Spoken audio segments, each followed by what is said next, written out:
You're listening to Beyond Wellness Radio, bringing you the cutting edge in health, biohacking, and sports performance. Stay up to date and listen anywhere and anytime on your computer, tablet, or smartphone by subscribing on iTunes. Catch your host, Dr. Justin Marcagiani, as he answers your burning health questions as well as interviews from world-renowned guest experts. For more Beyond Wellness Radio, go to beyondwellnessradio.com. Hey there, it's Dr. Justin Marcagiani. Welcome to Beyond Wellness Radio. Feel free and head over to beyondwellnessradio.com where you can access our full podcast transcriptions. While you're there, you can also sign up for our thyroid and female hormone video series. This series goes into the root cause of why your hormones are out of balance. While you're there, you can also schedule a functional medicine consult with Dr. Justin, myself, where we'll dig deeper into the root cause of your health challenges. Feel free and think of sharing this podcast with at least one person. This podcast grows by people sharing it. Sharing is caring. If you can think of one person that can benefit from this information, please feel free and share it. If you're enjoying the podcast, make sure you subscribe on iTunes. You can also click below the video or podcast where you'll see the iTunes review button and leave us a review. You can also sign up for the newsletter at beyondwellnessradio.com where you'll get updates before anyone else. Thank you so much and enjoy the show. Hey guys, it's Dr. Justin Marcagiani here. We have a great friend, awesome information dude, Dr. David Jockers. He's got some amazing information we're going to talk about today regarding ketogenic diets. David has a phenomenal summit out now called the Keto Edge Summit. I was a speaker in it. Amazing speakers, amazing information. We're going to go over some of the top 3 keto tips that David applies with himself and his patients to help improve their health. David, welcome to the podcast. How we doing? Hey, always great to be on, Dr. J. I love listening to you and Evan. Big fan of the show, so always great when I get to be on, and I love our conversations. So thanks for having me. Thanks, Doc. Yeah, well, thanks for being here, Doc. I really appreciate it. So let's dive in. So you've been utilizing ketogenic diets, intermittent fasting, these techniques to help improve insulin sensitivity, to help with cellular turnover and healthy aging. So what's the number one thing right now that you find that patients have a barrier with, that when you make this tweak or you make this adjustment, they get to their next level of health utilizing a ketogenic diet? Yeah, I would say number one thing is hydration. You see, in our brain, our hypothalamus, our hunger center and our thirst center are right next to each other. And whenever we eat, we stimulate dopamine, right? It helps us feel good. And I think that's a great adaptation because, you know, it's like it's great to feel good when we eat, and it helps drive us to eat, to consume food. But what happens is, because food's so prevalent in our society today, whereas our ancestors didn't have access to, you know, we didn't have pantries and refrigerators and things like that in years past. So food is prevalent. We could literally be eating all day long, and we're constantly stimulating that dopamine. And so for many people, we become addicted to it. And our hunger and our thirst center are right next to each other in that area of the brain. And so for many people, they've had these neuroplastic changes where the hunger center has now moved into the thirst center. So they're really thirsty, but they experience it as hunger. So they're like, oh, I need something. I need a dopamine hit. There's something that I'm missing, and there's food. I'm going to go for the food. And really, most people are chronically dehydrated, and we need more fluid. We need more water. And so I find that drinking more water, hydrating your body really well, especially when you first wake up in the morning, so critical for intermittent fasting, so critical for fat burning, for cleansing the body, for energy production, for good mental clarity, and for keto adaptation. And so getting some good water, I recommend drinking, you know, if you're not used to it, start with just 8 ounces, okay? But ideally, trying to get 16 to up to 32 ounces of water within the first hour of waking up. So really hydrating your body well. Because when you're sleeping overnight, you're breathing out water vapor. So you're actually losing water throughout the night. So when you wake up in the morning, really hydrating well, not only will replace that water, but on top of that, it's also going to help stimulate energy production. You're going to notice that your energy goes up. But the better you're hydrated, the more energy production your body's going to have. You're also going to poop better, right? We want to get the poop out. We want to have good bowel movements early in the morning. Your large intestine is most active. So my goal is always to have 2 really good solid bowel movements within the first hour of waking. And it's like my energy is just amazing. My mental clarity, I'm so productive when I'm able to do that. So hydration is number 1 tip. I think that's amazing. I've been following that for years. When I first discovered the book, Your Body's Many Cries for Waters by Dr. Batman Gilage, he talked about that. I'll add some extra like Redmond's Real Salt, or I'll use a trace mineral support. I'll add to it. Today I had a little bit of alcohol last night, so before I went to bed, if I have a drink, I typically drink a mineral water in between each alcoholic beverage to get the extra minerals back in. And then I did a lot of glutathione before bed and a lot of vitamin C and extra electrolytes to start my day. And those stretch receptors in your tummy, when water comes in, it hits those stretch receptors and allows you to feel more satiated. And then people tend to naturally have an appetite that's more calibrated with what their nutritional needs actually are. So that's a great tip. Yeah, so important. I mean, we have that ghrelin hormone. And so when our stomach is empty, ghrelin's going to come out. It's going to tell us we're hungry. So if you're used to eating, a big breakfast in the morning, it's normal for you to want to eat a big breakfast because you've conditioned this response to have ghrelin pop out. But if you just start by hydrating your body, you're going to notice you're going to be more satiated. So this is a great way to get started with intermittent fasting, is just hydrate your body really well in the morning and then wait for natural hunger to come after that. So start with the hydration and then allow the natural hunger to come, as it comes naturally after that. Yep. But yeah, definitely getting the electrolytes in too. Adding some good salts, very important. Yep. And as insulin levels drop too, we tend to pee more because insulin tends to pull sodium. Sodium tends to pull water. So that's why, someone does a ketogenic diet and drops their carbs really low. They'll lose 3 or 4 pounds the first day. It's not going to be fat. It's going to be water. So I think that's a really salient point because we are going to be losing a lot of that water. So we have to make sure we get it back. And I would even say, the key electrolyte too on keto that I find is really low is potassium. So really upping the potassium and or just really focusing on lots of green vegetables and avocados is another awesome tip for sure. Yeah, that is important. And sodium too, actually. Sodium, you lose a lot of sodium. So getting a lot of those salts are really, the cool thing is in nature, you get potassium and sodium in good ratios, right? So avocados actually have sodium, celery, potassium and sodium, huge. Sea vegetable, right? So all these natural foods, dark green leafies, broccoli, cauliflower, you've got the potassium and the sodium. So if you're consuming a lot of those things and then salting your foods up to your desired taste, I don't think you need to go beyond that. It's not like you need to just be shoveling salt into your mouth. It'll probably just flush you out, right? Probably just move your bowels, give you loose stools. But instead just salting up to your taste. And even if you've been told to be on a low salt diet, it's kind of like what you were saying there, Dr. J.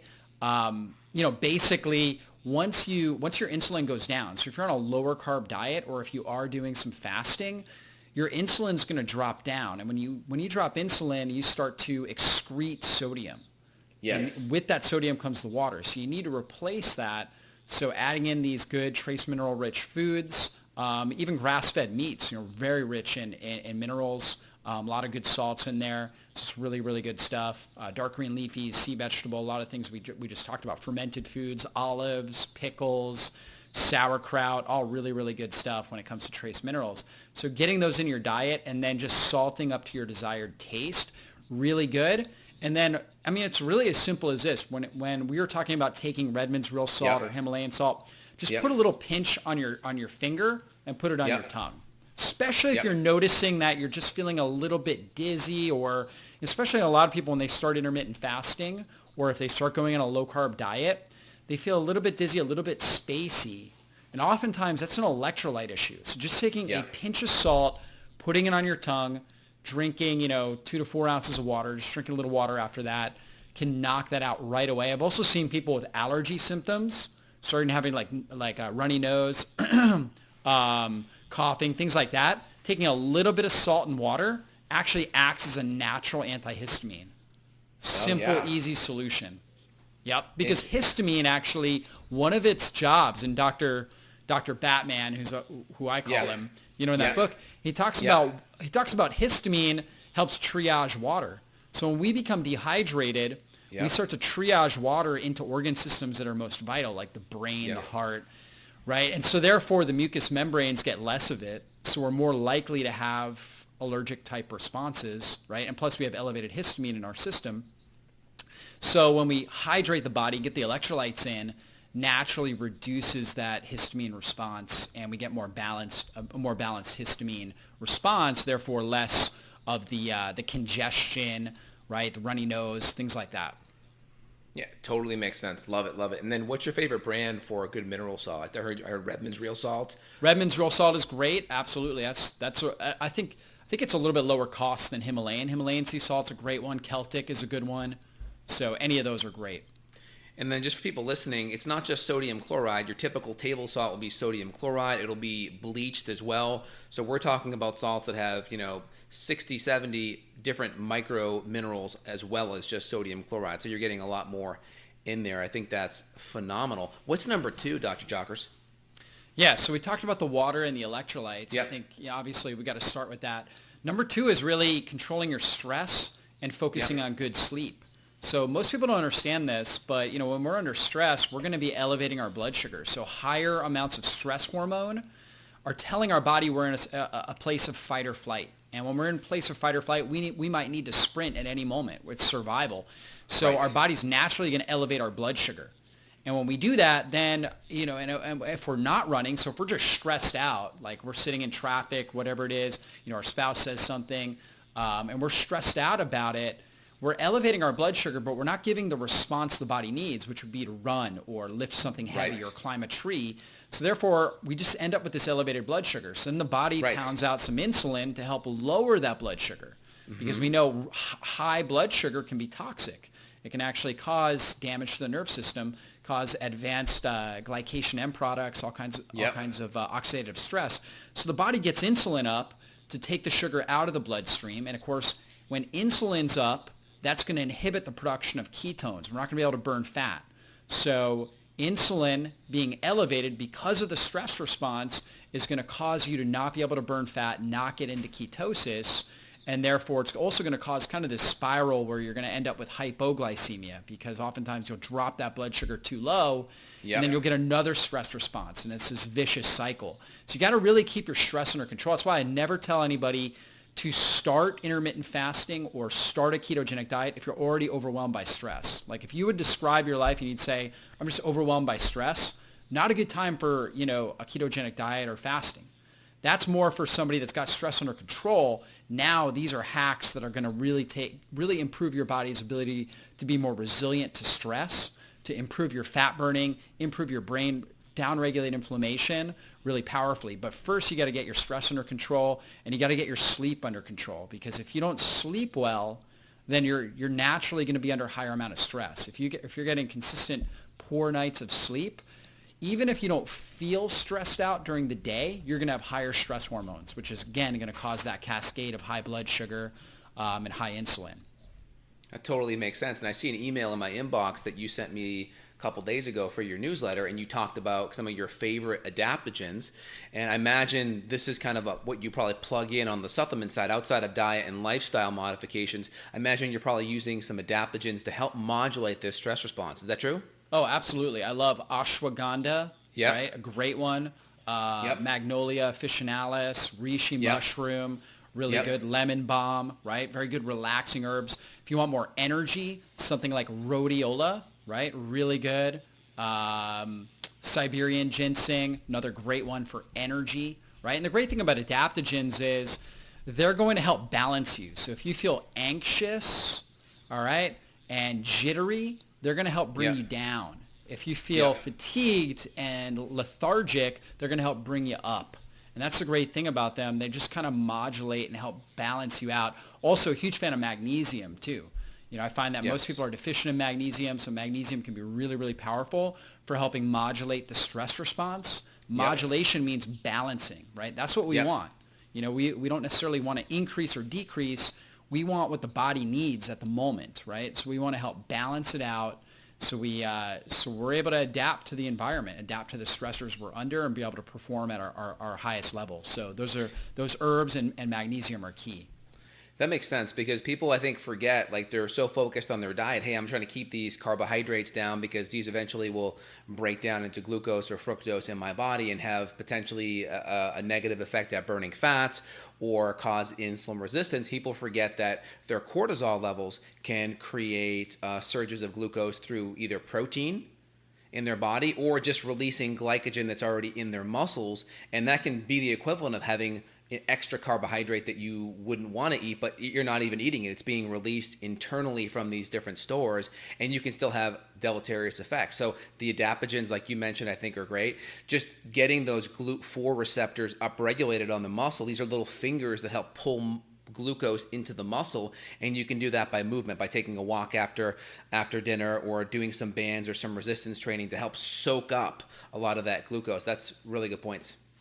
Yeah, absolutely. So important. And, the third big thing is to, basically you want to gradually move into keto adaptation. So for some individuals, I say about 25% of the population, they can start today. They might have eaten 500 grams of carbs yesterday. For 25% of the population, they can go down to 20 carbs and actually feel great within the first week. But that's only 25% of the population. The other 75% is going to feel really crappy. Okay, so what we want to do to be on the safe side is gradually reduce your carbohydrate load. So if you were to take, for example, if you were to take this week or the next 3 days and just count out how many carbohydrates you're consuming, right? Subtract the fiber, so your net carbs, total carbs minus fiber, that you consume on a daily basis. Just keep track of your macros, and you can use like Chronometer or something like that. See what your carbohydrate load is. Let's say you're consuming 250 grams of total carbs, right, in a day. Okay, great. So for the first week, all you do is you reduce it down by 50 grams. So for the first week, you're going down to 200 grams of net carbs, so total carbs minus fiber. And you replace that with a couple grams of not a little bit more than a couple, but roughly about 10 grams of healthy fat, right? So you eat a little bit, eat a few more olives, a teaspoon of olive oil, something along those lines. You just add that in while you take out the carbs. And then you do that each week. You drop it down roughly about 50 grams each week. So if you started at 250, by the time you get into the ketogenic range, it's roughly between 20 grams to 50 grams. It's about 5 or 6 weeks, right? So you give your body time to start to adapt and build the metabolic machinery to be able to run on a lower carbohydrate diet and use fat for fuel. And I think that's a big thing. A lot of people try to jump right in. They try to go cold turkey, and they have a bad experience. When you gradually shift into it, so you're leaning into it, shifting into it, you give your body time to build the metabolic machinery, to get more familiar with ketones in the bloodstream, right? So if you're eating 250 grams of carbs a day, your body has not seen ketones, right? It's not familiar with how to use them for energy. You got to give it some time to see that in the bloodstream. Then it's going to upregulate the enzymatic systems to start to use that for fuel. So that's a really important strategy. Just keep dropping it down, roughly 40 to 50 grams of carbohydrates, replacing that with healthy fat or in some cases healthy protein if you're on a very low protein diet. But replacing that until you get into that 20 to 50 gram range. And typically for somebody that's sedentary, so if you're not doing a lot of movement, you're going to need to get your net carbs down in that 20, certainly under 30 range. And in some cases under 20 if you're very insulin resistant. If you're more active, you can find that you're going to get into a state of nutritional ketosis, which is 0.5 millimoles or higher when you're testing your blood ketones. With, you probably are going to be able to handle up to 50 grams of net carbs and be in that range. And if you're extremely active, high-level athlete, you might even be able to go up to 100, 120 grams of net carbs. So you got to kind of find the right zone for you. So once you get into that zone, I tell you, my recommendation is spend 30 days in that zone. I think 30 days in nutritional ketosis is extremely powerful for helping clean up cellular debris, reset your systems. I mean, ketones are epigenetic modulators, so they help your body to express genes that are going to have more anti-aging benefits. They're going to help upregulate mitochondria and support healthy mitochondria. So you spend 30 days in that, and then you find a good carb cycling strategy after that, right? For some people, they like to carb cycle, every other day. For some people, it's, once every 10 days, where you have a higher carb day, okay, where basically you're consuming more carbohydrates, roughly somewhere between 50 and maybe up to 150 grams of net carbs, depending on you. So if you tend to be more insulin resistant, you might do less. Like for me, I tend to be more insulin resistant. So for me, it's like a higher carb day might be 70 or 80 grams of net carbs, okay? Whereas for somebody else, they may be able to tolerate a little bit more, especially if they're very, very active. So you got to kind of find the right zone for you, and then you drop back into ketosis, okay? And you find the right strategy. For some people, they'll do a feast day once a week, where they're doing like one day a week where, they're eating 150 grams or 100 grams of net carbs. So just consuming more carbs. And for them, that works great, right? And then usually takes them, 2 days or so to get back into ketosis. If you do a high carb day like that, and it takes you a week to get back into ketosis, then you really shouldn't be carb cycling once a week, right? Then you would probably want to carb cycle like, once every 2 weeks, once every month, something along those lines. That way you're splitting your time, right? You want to spend some time where your body is utilizing glucose, right, for fuel, and basically resetting your glycogen stores, but you also want to spend time in this state of nutritional ketosis. So you got to find the right carb cycling approach. And the strategy I like to apply is more of a carb backloading strategy. I like to eat less during the day. I eat less food during the day. Hydrate. I do a lot of hydration during the day. Keeps my energy high, right? It allows me to perform at a higher level because stress is the antagonist to good digestion, meaning that when we're under stress, we're not going to be able to produce as much stomach acid, bile, pancreatic enzymes to digest our food well. So I like to do more smoothies, right? Things that are pre-digested during the daytime. I'll throw avocado in my protein shake so I get more healthy fats. But the blender has done the job of the digestion. And then in the evening, that's when I feast, right? That's when I have my big meal, meat, right? Vegetables, healthy fats on there. And I find that approach works well. And especially if you're going to add in more carbs, doing a lower carb during the day. So if you want to eat solid foods, eggs, right? Maybe like a big chicken salad with olives and avocado and olive oil or something like that, where it's low carb throughout the day. And then when you add in the carbs, you do it more in the evening. Your sweet potato, right? Your steamed carrots, beets. If you want grains, something like quinoa or rice or something along those lines. Doing it more in the evening, you're going to notice that that's going to get better benefits. A lot of research on that for helping stimulate fat burning, right? And supporting insulin sensitivity. Also improving sleep. Some people, one of the side effects with keto sometimes is sleep can deteriorate, and that could be from a hypoglycemic kind of episode before bed. So if that's happening, maybe adding a tiny bit of carbs or even a tablespoon of coconut oil to provide some more of those ketone precursors before bed to keep that blood sugar and an additional fuel source outside of the blood sugar in your bloodstream. Yeah, for sure. Absolutely.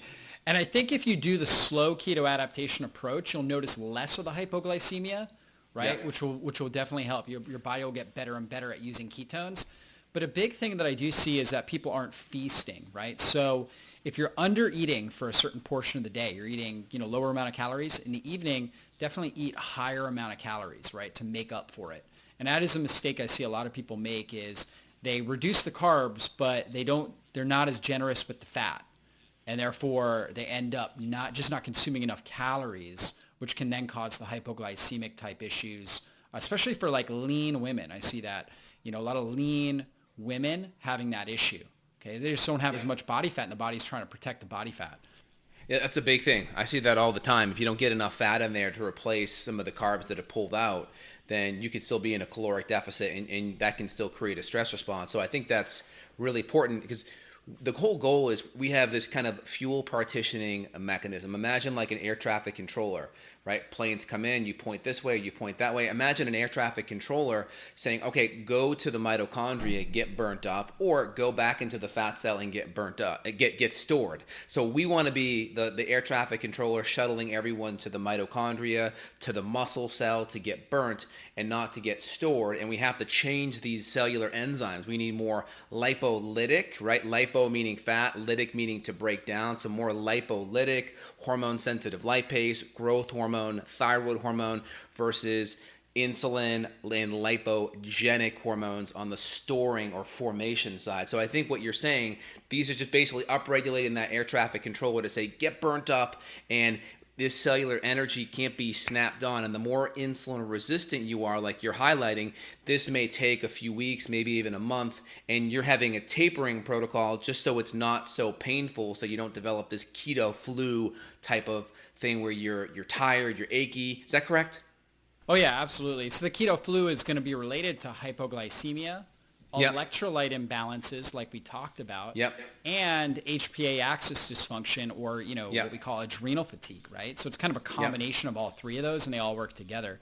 So you're absolutely spot on, and we want to be able to adapt and teach the body to be able to run and use fats for fuel, right? That's the key there. Now, another caveat too, and Justin, you probably test fasting insulin on your patients, is that correct? Yeah.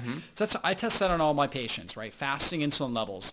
And so normally if you're fasting for 12 to 14 hours, you finish dinner, let's say 6 p.m., you're doing your blood work at 8 a.m., something along those lines, your ideal fasting insulin should be roughly somewhere around 3 to 5, right? Like in that range. If you're on the lower end there, like 2, 3, okay, you probably need to do a little bit more carb cycling. You probably need to bump that insulin a little bit more, okay? If you're on the higher end, right, there's a lot of people out there, their insulin levels, fasting insulin is 12, 14, 16.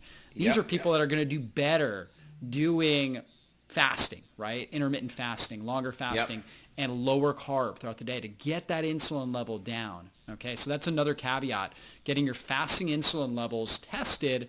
That's going to help you understand your carb tolerance point. And just to kind of piggyback on that, Christopher Gardner did an amazing study out of Stanford in 2007 called the A to Z study. And this study was interesting because he compared 4 different kinds of diets. He compared an Atkins-style diet, an Ornish kind of, higher carbohydrate, more vegetarian diet, a zone diet, which is like a 40-30-30, and then I think a standard American diet. So there were 4 diets. And it was interesting because the Atkins group, the lower carb group, had the largest amount of success, but then there were still people that were successful in other groups. And then they looked at the people and they tried to extrapolate why a lot of people in the Atkins did great, but why there were some people in other groups. And what they found were in the higher carbohydrate groups, the people that did well were the ones that had their fasting insulin below 7. So in other words, the people that were more insulin sensitive, meaning their pancreas made less insulin, they could tolerate the higher carbohydrates, and their threshold was 7. Anything greater than 7, they could not tolerate the higher carb, and they only got success on the lower carb group because that helped bring their insulin back into balance. And I agree. That study, they said below 7. I like 2 to 5. I think that's a good point. And I think this is really important. People listen, we're practitioners, so we understand that there are some people that do well not following that exactly. And the question is why? We don't want to be dogmatic and saying, no, everyone has to, and it's a rule, it's tough. But we have to understand why there may be some exceptions. And that's, I think, one of the biggest data points that we can use to say, hey, these are the people that are going to benefit. These, you may be able to break the rule a bit, and then we can actually have some objective data on that. Yeah, absolutely, because you do need insulin. You need insulin in particular for converting T4 into T3, so your active thyroid hormone. And if you don't get that, this is where we'll see people start to, for example, lose hair.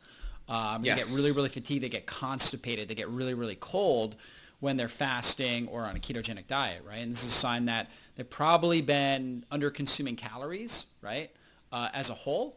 And possibly not carb cycling enough, right? And that's really really big. So even on a low carb diet, if you do like a very high calorie meal once a day, okay, so where you're doing like maybe under eating, lower amounts of calories for a period of time, and then a larger meal, your body's gonna still secrete a lot of insulin. Like even on a low carb diet, when you eat a lot of food, your body's going to secrete a lot of insulin, okay? And so you want to get at least, unless you're like in a period where you're just doing an extended fast for a specific reason, you want to get a really good shot of insulin at least once a day, right? Once, no more than twice a day, in my opinion, okay? But you want to, when you do get it, you want to get a good shot of it. What happens is in our society, it's like people are just continually spiking it, right? Because we're eating all the time, right? So we're eating every several hours, just continually getting spikes of insulin. That promotes too much inflammation, right? Insulin's going to activate your inflammasome, right? And amplify inflammation throughout your body. But if you strategically get it once, maybe twice a day, right, a really good spike of it, then that's going to get that's the right amount to activate thyroid hormone, to enhance cellular energy production. There's a lot of good benefits that are going to come from that. I think that's great. And what's your strategy on meal timing? I know we had talked about this in the past. I think for a while you were doing kind of OMAD, 1 meal a day. How are you timing up your meals? And then how do you dial that in for patients? Exactly. So here's how I do it personally. Now, I'm about 165 pounds, strong. I'm about 8% body fat, right? So mostly just muscle tissue. And the way I do it is I work out 4 days a week. When I work out, it's very intense, strength training. So I'm usually working out for about, 45 minutes or so, strength training. Monday, Tuesday, Thursday, Friday are typically my strength training days. And what I do is on Wednesday and on Saturday, I only do one meal. Okay, I do one meal on those days. Usually it's lunch. Okay, it's whatever's most convenient for me. I'm usually eating lunch. I find that I just do best at that time, right? So 1 o'clock, 2 o'clock, something like that. Having a really good solid lunch. And then that's it, just hydrating outside of that. And then on the other days, I'm consuming 2 meals, lunch and dinner, right? Now, typically my dinners are usually my largest meal of the day. Okay. I'm consuming a lot of food, right? I mean, I'll easily consume 1,500 calories or so, at a typical dinner. All right. And usually my lunch, if not, I probably could even consume 2,000 calories in my dinner. And my lunch is usually probably somewhere around 500 to 800 calories, somewhere in that range, okay? And that's how I do it. And I function amazing. In fact, my best sleep, my heart rate variability gets really high on my fasting days.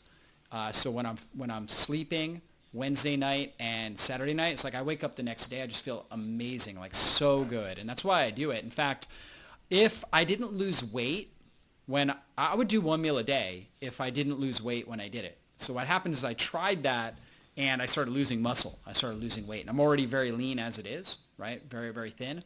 5'11", 160, 165 pounds. So I feel amazing when I'm fasting, but obviously I don't want to lose weight. So that's why I do the 2 meals 5 days a week, 1 meal 2 days a week. Seems to work amazing for me. Now, when I do eat, I eat a lot of food. Right? My wife's always like, wow, you're eating a ton of food. Yeah. So in order to be able to digest that food effectively at its most effective level, I take a lot of digestive enzymes, okay? From time to time, if I'm under more stress, I'll take a little bit of stomach acid support, a little betaine HCl. Typically, just taking a bunch of digestive enzymes works great for me, okay? And that works well. And then I also take a supplement that has curcumin, so turmeric, right? It's also got a whole bunch of bitter herbs. It's called fermented turmeric, right? It's got a bunch of different bitter herbs that are really good for stimulating digestive juice production. Yep. So I take the combination of those, and my digestion's great, okay? And that's great. Yeah, feel really good with it. And then typically my lunch, most days, my lunch is liquid nutrition. So usually I'm making a smoothie with collagen protein, coconut milk, avocado in there. That's usually my lunch, and I might munch on like a cucumber that I cut up and put some lemon juice on, some salt, and some herbs, right? Or maybe radishes. I'm crunching, chewing on some radishes. So it's usually some sort of raw vegetable along with this sort of smoothie. And then for dinner, it's usually a lot of meat. So whether it's grass-fed beef, or we do like the grass-fed beef hot dogs. I don't know if you're familiar with those. Those work great. That's what we do. Lots of vegetables, so like steamed broccoli or cauliflower. We make mashed potatoes out of cauliflower all the time, so cauli mashed potatoes. Broccoli with butter, so we do a lot of that. We started using this thing called palmini. I don't know if you're familiar with that, but it's hearts of palm. Yeah. It's pasta. It's a pasta with hearts of palm, and then my wife makes this amazing pesto, right? So we put pesto on that, which has got olive oil and avocado and pine nuts and all kinds of stuff like that. So it just tastes great. We put chicken with that. So different things, different meals like that. So that's typically how I'm doing it.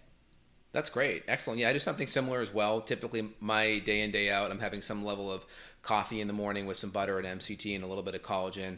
And that's my breakfast. Somewhere 3-4 hours later, I'll have a nice glass of celery juice. and I'm typically drinking mineral water throughout the day. And then my lunch is going to be a big salad. Typically, it'll be about 4, maybe 5 servings of vegetables. It'll be a full avocado, maybe 6 to 8 ounces of chicken thigh or chicken breast with skin on, and then an olive oil, apple cider, kind of sea salt, pepper type of salad. And then dinner will be some level of non-starchy veg, if maybe a little bit of starch in there, squash or sweet potatoes, and then mostly meat and vegetables. And then typically my Saturdays, my wife and I will have a date night, and we'll do like a steak restaurant, and I'll fast all day, and I'll just have that one meal when I go out to eat, typically that one day. And it's nice. I'll still do coffee with a little bit of MCT just to kind of start my day off and get those ketones up, and then I'll just kind of ride that high all day long. And people listening, if you have a lot of hormone issues or thyroid issues or blood sugar issues, you have to have some level of, 1, metabolic stamina and balance before you do it, and 2, you have to have really good digestion, like you mentioned, because now your meal is probably twice as big when you eat at nighttime, and you really need the enzymes and the acids and good digestive function to be able to handle that load. Yeah, I mean, I think that's really, really important is, for me, for example, I don't actually get hungry. I don't feel hungry throughout the day. I don't get hungry till I start eating. Once I start eating, I'm like, okay, my body wakes up. It's like, okay, I need food, right? And that's actually when I get hungry. So for me, it's very liberating. Fasting is so liberating because I just don't even think about food. I'm not hungry. I don't have cravings. My body feels great. My brain feels amazing, feels alive. So it's so good. But you're right. I mean, fasting is a level of fitness. It's kind of like, if you were to just, if you've never exercised and then you think, okay, I'm going to do a 5K and I'm going to sprint a 5K. Obviously, it's not going to happen, right? You're going to be so sore and beat up. So you got to kind of lean into it, right? And I always tell people start with 12 hours overnight. 12 by 12 is the easiest to start 12 by 12. with. 7 to 7 or 8 to 8. Yep. Simple fast, just like that. And then do the water like we talked about in the beginning of this interview, right? So you just hydrate your body well in the morning and allow for the natural hunger to come out. For a lot of people, they notice 14 hours, easy. Like my kids, they finish dinner with us. We're usually done eating dinner by 6:30.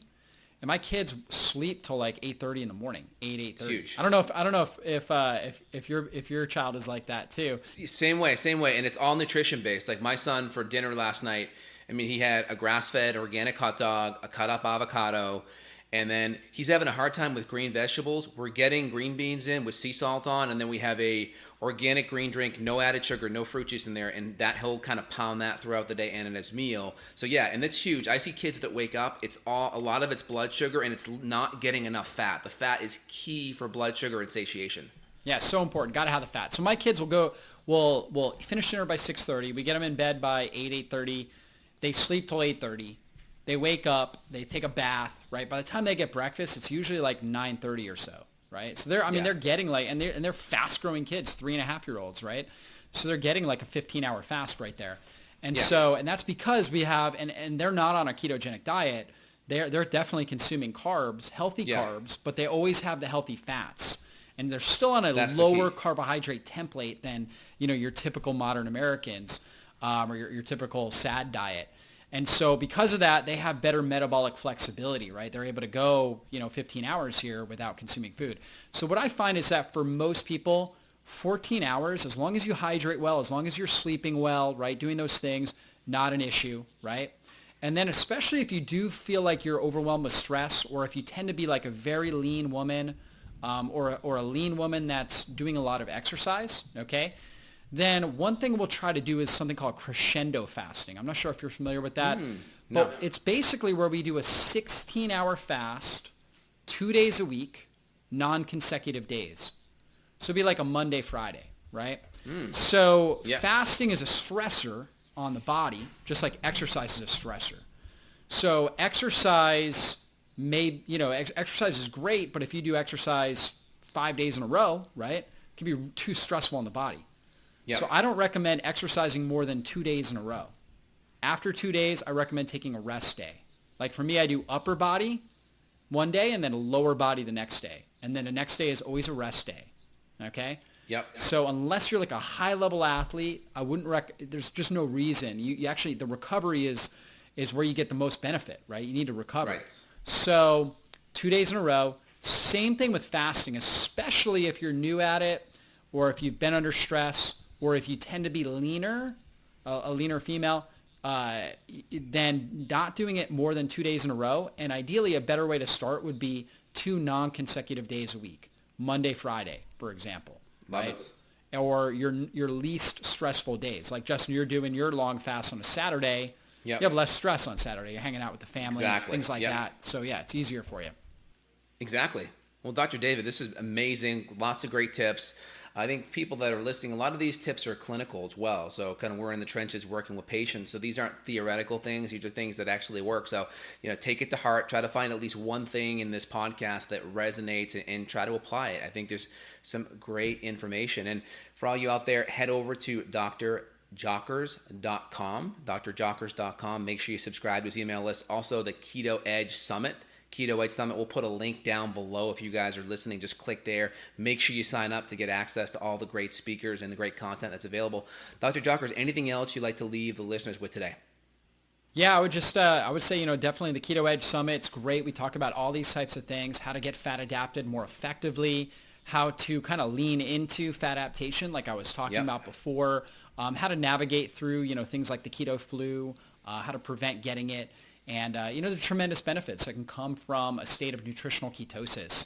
I'm a huge fan of diet variation, meaning that you're not always in ketosis. Well, I would say some people, it's probably about 20% of the population, 25%, that will do great being in ketosis year-round, right? But then you have the other 75 to 80% that are not going to do good being in ketosis year-round. So they need to cycle in and out, right? For whatever period of time works best for them. So we go through that in the Keto Edge Summit, and it's really the goal of personalized nutrition. There's no cookie cutter approach. You got to kind of find what works best for your own unique individuality. Dr. Jockers, thank you so much for all this great information. We'll be in touch. You take care. All right, sounds good. Thank you. Bye. Got a question for Dr. J? Go to beyondwellnessradio.com and click the questions button. Then tune in to hear the answer. Also, if you like the show, click below to review us on iTunes. For more Beyond Wellness Radio, go to beyondwellnessradio.com.